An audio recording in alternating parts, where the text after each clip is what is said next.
اعوذ باللہ من الشیطان الرجیم بسم اللہ الرحمن الرحیم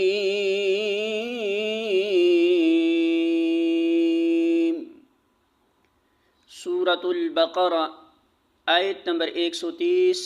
ارشاد باری تعالی ہے ومن اور کون ہے جو یرغب منہ موڑے عن ملتی طریقے سے ابراہیم کے الا مگر من وہ جس نے سفیہ بے وقوف بنایا نفسہ اپنے نفس کو وَلَقَدْ اور البتہ تحقیق اصطفیناہ چن لیا تھا ہم نے اسے فی الدنیا دنیا میں وَإِنَّهُ اور بے شک وہ فی الآخرۃ آخرت میں لمن الصالحین البتہ صالح لوگوں میں سے ہے۔